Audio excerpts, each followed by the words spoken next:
for a Google product. Yeah. Hey everyone. What's up? Okay, you start. Intro. Oh, okay. Hi. Hi, Richard and Lucy here from CoachViva.com for best advice on how to take control of your body and be a badass body boss for life. Subscribe to our channel or hit the bell icon to be notified of when we drop new videos every week. Yes, and before we begin, we want to quickly announce that a few spots have opened up for our Badass Body Boss program. So if you are interested in that, wait until the end of this live video for more details on that. All right, so let's get started. Cool. So today's topic is going to be covering a lot about meal planning and grocery shopping and how to prepare food that is easy. And especially during these crazy quarantine times, everybody's eating at home and wondering what am I supposed to eat that is still going to be healthy. So yeah, that's what we're going to talk about. So we're going to go through some of the questions that you guys have asked, and then Richard and I will also be sharing some of the things that we've done. And if you haven't seen, we did make a video specifically about quarantine meal prep. Yes. That you can find, and we will link it in the description below, and we'll also put a card up here at some point. Okay, so let's look at our first question. So this person says, they're really confused about nutritional profiling. Basically, they say, really, what should I be eating to get all of my vitamins and minerals? Are there any good meal replacement systems like Mana or Soylent that could be used as a supplement instead of a meal replacement to help people get on track with nutrition while trying to build better eating habits? And do vitamins even do anything? Okay, there's a lot of questions here. Let's talk about just the first one, yes, which is really what actually the first last question, I think. Do I need them, basically, is, right? Yeah. So by definition, you do not need supplements. You do not need supplements. Yeah. You only need supplements if you are deficient in a vitamin or mineral. So the answer, so no, you don't need supplements. But if you go to your doctor regularly and get tested and find that you have a nutrition deficiency, then yes, supplements do things. They do help. Exactly. Yeah, so I think number one, like, what are your dietary constraints? Like, if you literally eat everything, and if you're eating things in the following balance, right? You're having at least 3 fist-sized portions of vegetables, right? You're having at least 3 palm-sized portions of protein. You're having 1 or 2 cup handfuls of fruits a day. You're having grains and cereals, which I don't think people usually lack. Right, unless you're gluten, intolerant. You're having some nuts and seeds. Mm-hmm. Maybe are you using spices, right? Like, if you're doing some of this, like, generally you should be fine on your micronutrients and macronutrients. So I think what Richard is saying is, if you're eating a wide range of foods, yes, then you should not be deficient in any nutrients. And when we say wide range of foods, we do mean foods that are whole foods. Yes. And I was trying to think of what is a good definition for that, because even that sometimes confuses people. Mm. So we're talking about things like, like vegetables, fruits, meat, dairy, things that grow from the ground or have been running around out in the wild, yes. And not chips. Yes. And which are not bad for you per se, they just don't have that many nutrients. So if you're eating a lot of the same kinds of foods or a lot of processed foods, you're probably not getting a lot of the nutrients to fill up your nutrition profile. Exactly, yeah. So if you're doing that, you should be set. You should be getting a physical, once a year. I think that's what they recommend. Yeah. And if all of that looks good, you're good. I was gonna say, yeah, if you are, for example, vegetarian or vegan, or then for example, vitamin B12 is a big one that people who don't eat meat tend to go deficient. Or rather, animal products. I think if you eat dairy still. Oh, that's true. Yeah, if you eat dairy, you'll be okay if you're eating plenty of dairy. But for vegans, there will be some nutrient deficiencies there because you're cutting out very large food groups. Exactly, yeah. In which case, supplements do matter. Mm-hmm. So you do want to then figure out, okay, if I'm a vegan, like, what kinds of supplements? Generally a multivitamin, at least. Yeah. I mean, multivitamin is a safe. So if once again, if you get tested, you'll know exactly what vitamins you're missing. Is it B12? Is it iron? Those are some of the common deficiencies that vegans can have. and then you'll know exactly what to supplement with. You can also do a catch-all and buy a multivitamin, but you may or may not need all of that as well. So if you're able to get some, to get these blood tests, then I highly recommend it. Yeah.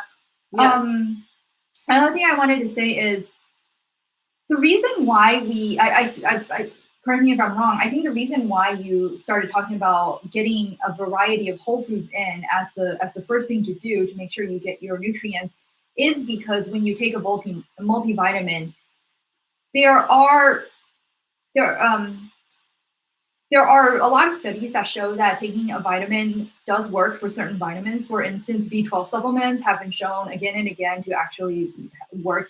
Vitamin D supplements, and I mean, there's a few, but I'm not going to list them all. But then there are some other vitamins that the research is not really. It's kind of conflicting on whether or not taking the vitamin will do anything, or if you're just going to pee it out. Yeah. And the research is still ongoing, so we don't know this, right? And the reason for that, why sometimes your body may not absorb the vitamin and you pee it out instead, is some people, they're saying that. Well, first of all, we don't know the real reason, right? But a lot of researchers, do agree that there is like this combination of factors that needs to take place in order for your body to adequately absorb all of the vitamins that you are taking. When you get your vitamins from whole foods, there are a lot of things in that food that is helping with the absorption rates. Yeah. So if you can, as much as possible within your diet, eat a variety of whole foods. Exactly. Yeah. Actually, speaking of, there was a really interesting. So I was looking at fecal transplants. Yes. Yeah. The best topic. The best topic. Yeah. So it's been very interesting to me because if you get any kind of bacterial infection, right? Like you take antibiotics and you like kill all of your biome basically. Right. Yeah. And they have been trying to synthesize probiotics, right? Not probiotics. They've been trying to synthesize biotics that you could have after you take antibiotics, and it will like completely refresh everything, right? But not take someone else's poop or your own poop and put it in a capsule. More like synthetic, so that the FDA can actually like test it for standards and things. And they have been unable to do that. Like literally, like there was a doctor, I don't know in what decade, but he would actually make you poop before you went through surgery, and then he would eat your own poop. You would eat your own poop. You would eat your own poop. And it was very effective. And then he got fired for a day when they found out what he was doing that. And then they rehired him. Okay. And because they were like, oh, this actually works. Yeah. And then they've been trying to create synthetic, basically fecal stuff, transplant, and it's just like it doesn't do the same thing. So they're trying to take the stuff out of the fecal matter, and use that as a pill. Yeah, exactly. They're trying to like basically figure out the factors that cause your biome to be what it is. Right. So, and they're like, oh, we think you need this bacteria and that bacteria and whatnot, right? And they're like, here's a synthetic thing that the FDA can test for standards. Right. And your body just does not react that way. There's something mysterious and unknown so far, where that is in your poop that does exactly the right thing. That is not done by synthetic poop. Okay. So synthetic poop. No, that is what they're doing. Yeah. So this goes back to, I was just trying to, give an example, a study of like what you were saying, why whole foods are the best way to get all of your minerals and everything. Because anything that is synthetic, we just don't know enough on like how to get it to do what actual foods do. To your body. We don't. We need more research actually to know that. So unless you need vitamins, the best way to do it is to get it through whole foods. Exactly. Unless you need. I was trying to make an analogy to your thing. I was like, unless you really need for this specific specific biotics, you should just eat poop. And then I'm like, no, that is not what I want. No, that is a really interesting story, though.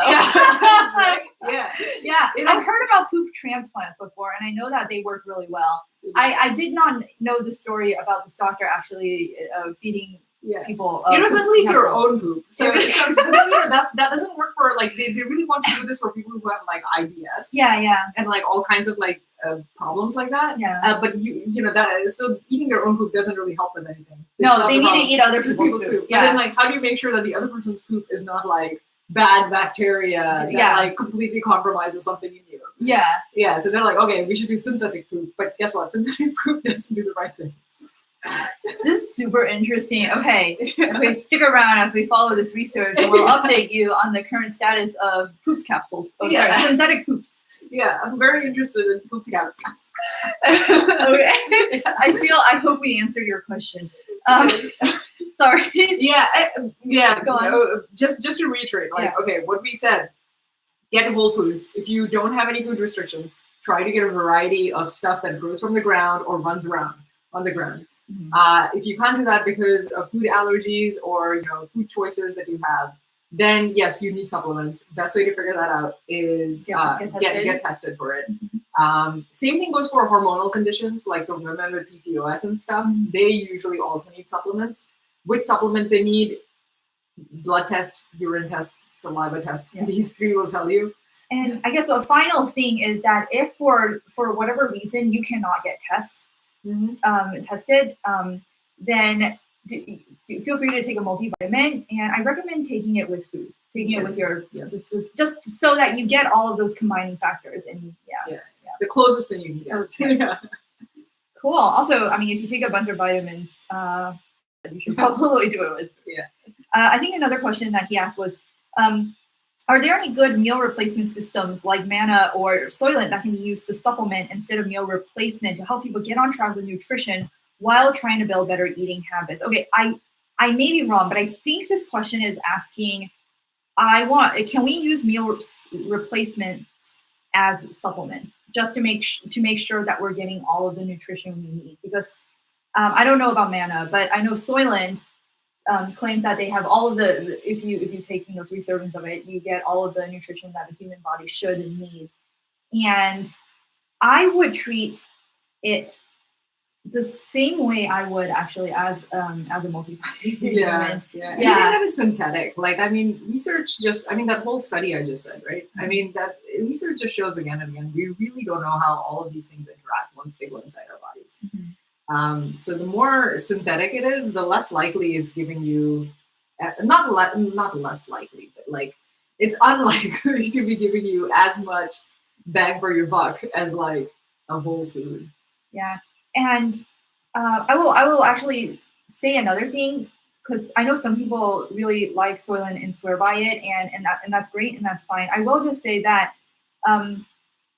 How your body responds the first few weeks can be also very different than how it responds later down the line. If you're nutrient deficient for a week or two, or more, really, you probably won't notice it. You probably won't feel the symptoms. You probably won't. It depends on the nutrient and the rate of deficiency, but you probably won't notice it.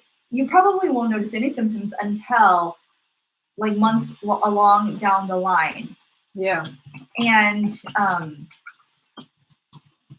at that point, what most people tend to do, this is a very human thing to do, is we tend to associate what most recently happened as the cause of our symptoms right now. Which means if I stopped, let's say if I went full vegan 6 months ago and cut out all animal products and didn't feel the symptoms of B vitamin deficiency until now, I would not think that, as a human, my natural tendency is to not think that, it was because I went vegan 6 months ago that I'm feeling low energy. I would think, what did I do yesterday? Maybe it was because I only drank 6 glasses of water instead of 7. So maybe I should just chug more water. It's a very human tendency to just associate what's happening now with thinking that the most recent thing was the cause. Yeah, recency bias. It is recency bias. So, so keep that in mind if you do want to try something extreme and try something new, which is not what this person is saying, but I know people who drink Soylent do want to do this. How you feel, keep tracking how you're feeling, months down the line. Yeah. Not just that first few weeks. Yeah. Where you might feel great. Yeah. And you might feel great because you actually cut out a lot of junk. not because of what you added. Yeah, totally. Which refers back, we also talked about this in our earlier podcast. Yeah. Cool. Ryan, want to go on to the next one? Yeah, let's do the next one. Great. Okay, this is about grocery shopping. How do you have a grocery store? How to have a grocery store plan? I tend to wing it and get inspired by what I see that leads to larger and larger grocery bills. Whenever I run out of food is when I go to the grocery store. I don't have planned days to go shop. So it can be once a week or every couple of weeks, depending on things. I'm more consistent with freezing single serve. Okay. So actually, let's tackle that first. I think the next part is a different question. Yeah. So, well, if you can get actually, I would ask a question, which is why do you not shop on a schedule? Like, what is preventing that? I would definitely say not everybody needs to shop on a schedule, but I do believe it makes life a lot easier when you're able to do that. But I do have tips for how not to do that later. Yeah, some amount of planning I think certainly helps a lot because when you're in the moment and you're being inspired, usually what inspires you is may not fit what you need to be having. Yeah, it may not be healthy. It may not be cheap. I think this person talked about price. Yes. Yeah. Yeah, and you know, like we as human beings, like we try to think we're really rational, but the grocery store has your emotions in their hands. But the music they use, the way they have stacked everything, what you're getting inspired by, you think you're finding stuff and getting inspired, but you know you'd be shocked by how much control they have in what you get inspired by. This actually reminds me of a quote from John Butcher, who is the founder of Lifebook. Actually, it's not his quote. He found it from somebody else. But anyway, I think the quote. It wasn't really a quote, but I think he. Basically, he was saying that the smartest people in the world have spent years and years and years figuring out how to get you to do and buy what they want you to do and buy. Or if not the smartest, the most successful, the richest people, you know, whatever you want to say, right? So basically, if you haven't given thought into what you want to do and buy, you're going to do and buy what they want you to do and buy. They control your lives. So you gotta, so that is one of the reasons why getting clear and having a plan, doesn't have to be exact, but a plan is very helpful. Yeah.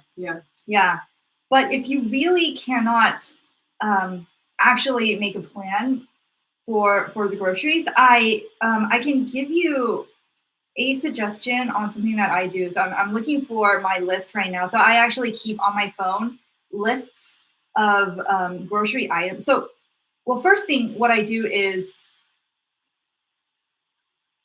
throughout the day, I have if I feel like I really need something, I add it. Oh my God, you can't see anything, can you? You cannot see anything. It's a checklist. So it is a checklist. And basically throughout the day, when I run out of things or I realize that I may need some extra, I'm running out of proteins, for instance, right?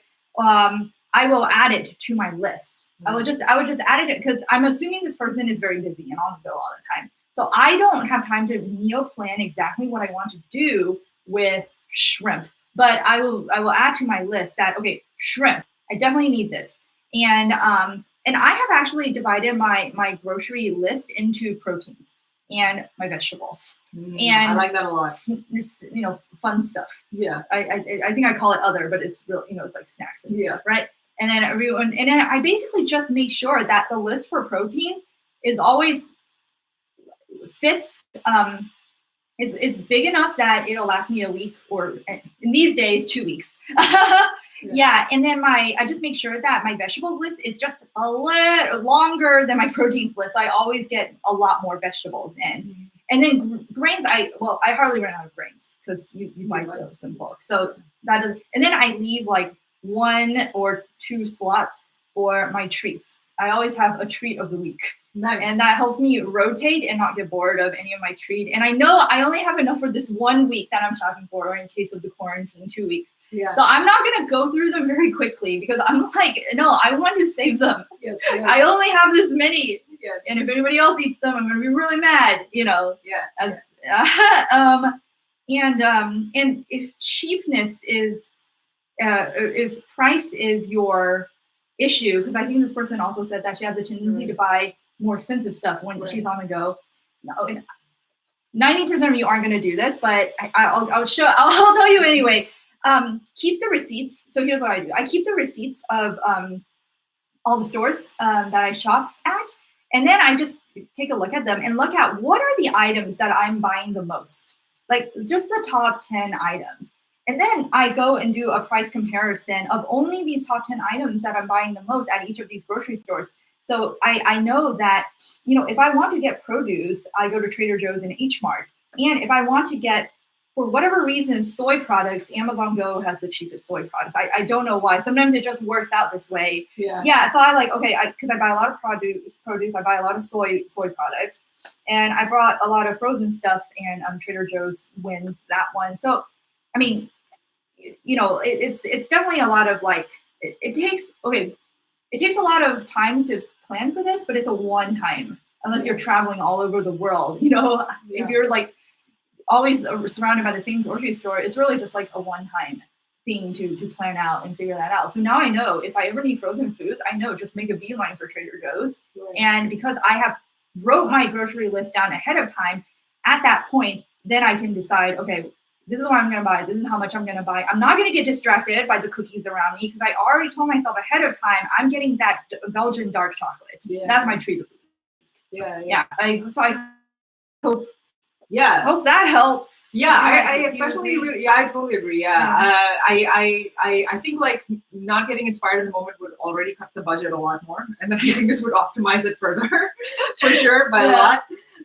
And I really like how you used your grocery list as a way of basically matching it with what your fridge should look like. Yeah, or what your plate should look like. Actually, that's it. It's Right? Thank you for saying that. That's actually what that is exactly it. It is matching what the plate should look like. Mm-hmm. And I didn't even think about it that way, but that is actually what I'm doing, so that I know, even though I don't know exactly what meal I'm going to make tomorrow, I know that when I look at my fridge, I'm going to be forced. Yeah. Because my fridge is proportioned with 1 part protein to 2 parts vegetables. That's my meal. That's going to be what my resulting meal is going to look like. Love it. Yeah, that's really good. And I also like how you, for the dessert thing or the snack or fun thing you mentioned, you only have 2 slots, you said. Yeah. Right? And I like that any fun stuff you're buying usually comes in a package. You can look at the back at the nutrition label and be like, just enough to last 7 days. Yes. And then okay, that's good enough. So this is going to vary for different people. For me, I find that a week is a good enough time. It's a long enough time such that I can buy something that's not ridiculously expensive, because single serving stuff are really expensive, but not so long such that I end up binging on a lot of it before it runs out. It's like a small enough time frame that I still remember that I need to savor these. Yes. Yeah, I do exactly the same for the fun stuff. Great. Yeah, I know we have so much dark chocolate lying around.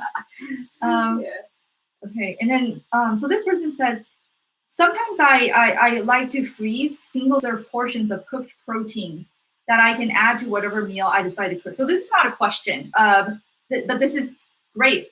I love it. Yeah. So she takes I'm assuming this is what happens. She bakes a lot, makes a lot of protein, like chicken or tofu or what, I don't know, do something. And then she puts them probably in single serving containers and freezes them so that when she's in a crunch, she takes it out and heats it up. Yeah. Absolutely love it. Yes. Love it. Absolutely. Okay. Yeah. Totally. Keep doing that. That's great. Yeah. Yeah. Okay. So the next one.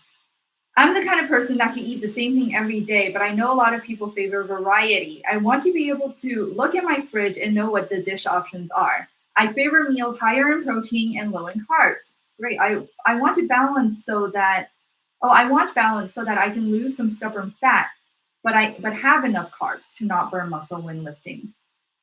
Okay. So I think I remember. Okay. I know who this person is. So this person has been doing intermittent fasting and made tremendous progress. And but I think he is kind of eating.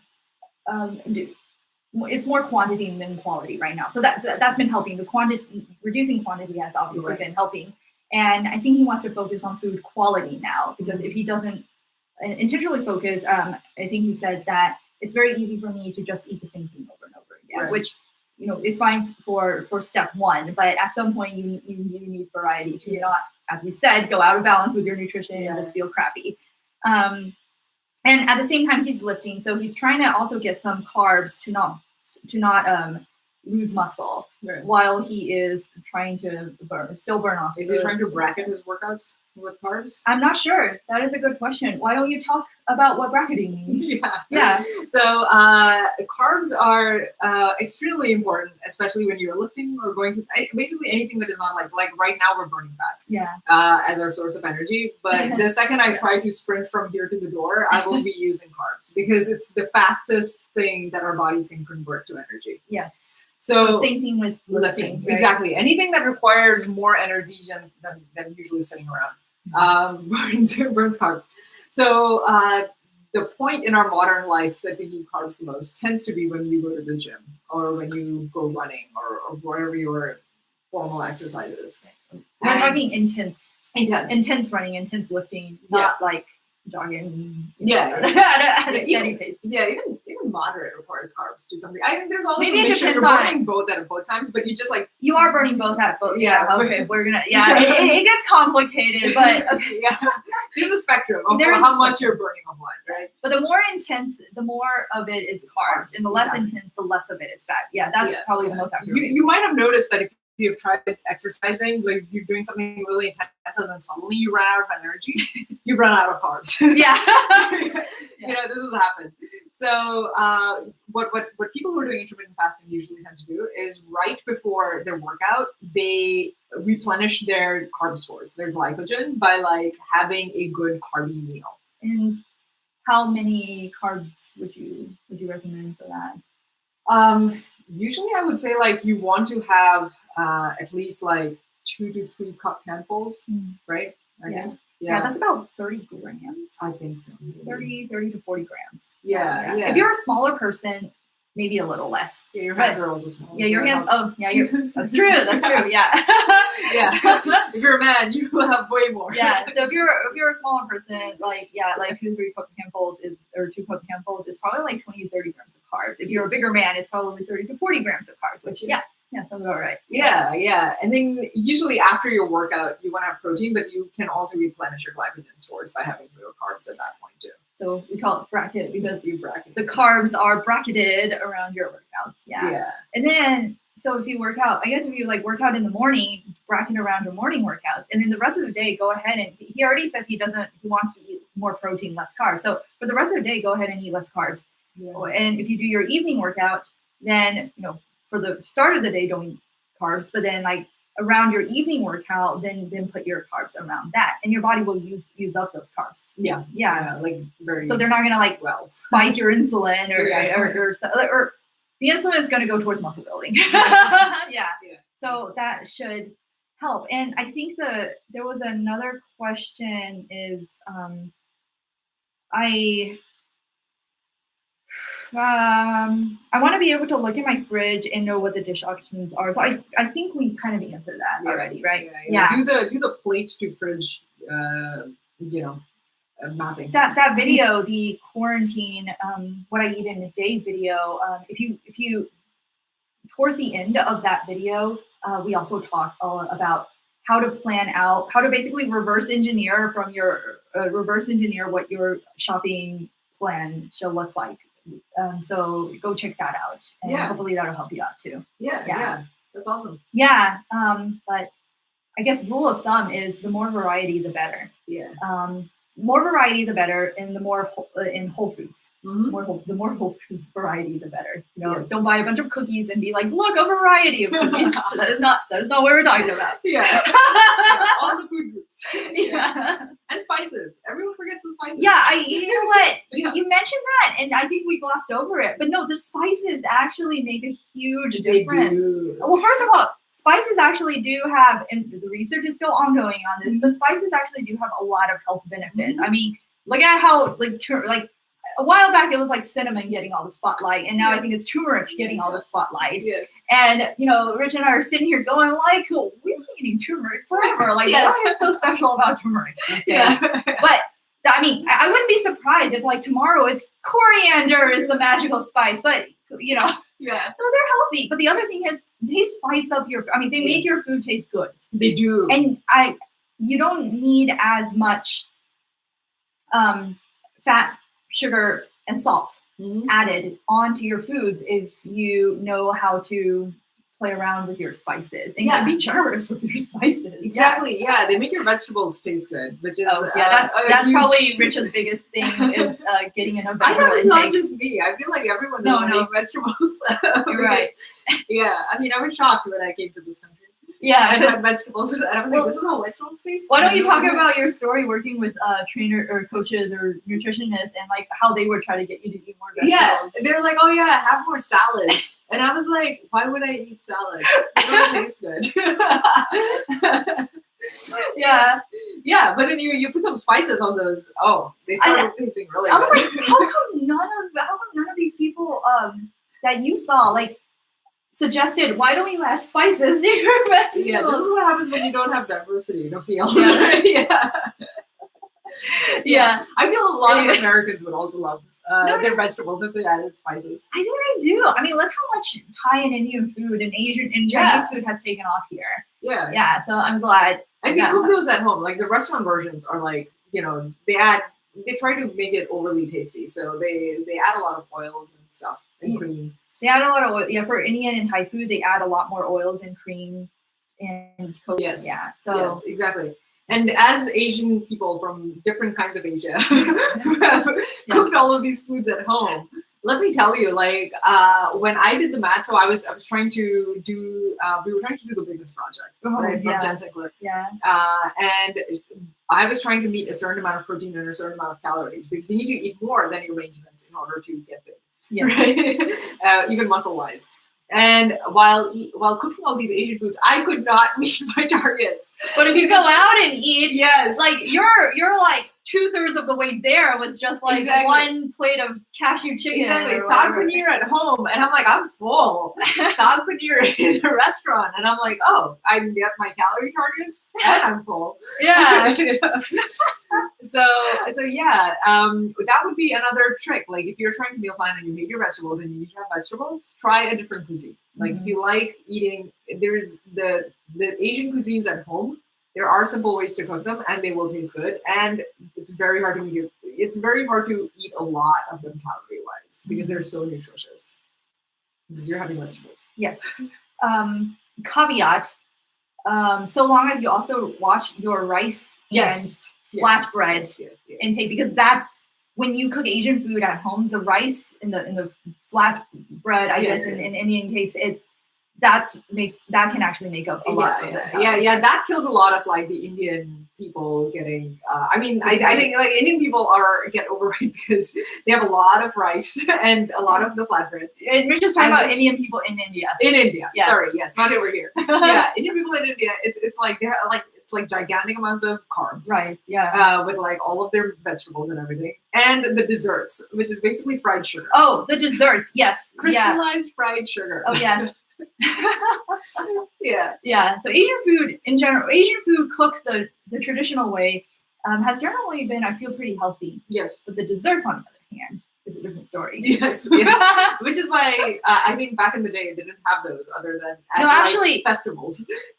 Actually, I heard, and you know more about history than I have, but I heard that in Asia, desserts actually really wasn't a thing. It was carried over by Western culture. Yes. The Europeans introduced the concept of desserts. Before then, they don't really have a concept of desserts, right? Yeah. Not so much, yeah. And especially if you had them, it was just like a festival thing. Like you don't make them because it takes so long to make them. That's the other thing with Indian desserts. Oh, because it's so hot. Oh my god, it's so hot. Yeah. And then like you're making, like, for example, I tried to make gajar ka halwa. Oh my god, I'm just like, I have no idea what that is. It's like you just said words. I don't know. Gajar halwa is basically carrots in like fried crystallized sugar. Ooh. It's like you dump a lot of butter and sugar on carrots and you keep like rotating it. I swear I felt like I deserved that after rotate, I'm like, I burned so many calories making this I damn thing. see. I deserve to have this now. Okay. Yeah, it takes forever to make them. I think that's the other reason why like you wouldn't desserts. Yeah, why desserts is not used to not be that popular. It's not like you pop it into an oven and then you just like wait for it. No, you just like you constantly just rotate. Oh, that's really cool. That's really interesting. Well, culture lesson today. Bonus culture lesson for everybody tuning in. Yeah. All right. Well, those are all of the questions that I had. Perfect. I think those were great. I think hopefully tips for people on the go. Hopefully it helps. Yeah, and please comment below and let us know if you have more questions. Yeah. Yeah, and oh, we forgot to talk about it. At the beginning of the video, we talked about our one-on-one free consultation and how you're able to get that. So I'm happy to announce that we do have a few spots open for our free one-on-one consult for our Badass Body Boss program now. So please click the link in the description below to sign up for the consult and see if we're a good fit for each other. Yeah, and the Badass, like part of the Badass Body Boss program is basically giving you a structured way, because we just threw out so many options. Yes. Right? How do you know which is the most likely option for you, right? And your history gives you a lot of hints, but if you don't have patterns to match it against, like you've not seen other people and what's worked for them for your situation, it's very hard for you to just know that off the bat. And that's where a lot of the trial and error comes in. Mm-hmm. So the program gives you a very structured way to figure out which approach to take for your meal planning so that you hit all of your nutritional targets and what are your nutritional targets and all of that. So, if meal planning in general and getting that kind of structure would really check out the below and to book a call with us so that we can see if you're actually a good fit. Yeah. And we take these calls very seriously because the number one criteria for success is if you and us are a good match in how we communicate and in how specific you are in your goals and whether they're the kind of goals that we can help you with. Cool. Cool. Well, have a great rest of the week. And the weekend. Yes. Have a good weekend. Yeah. Take care, everybody. Stay sane. Yes. So I actually realized that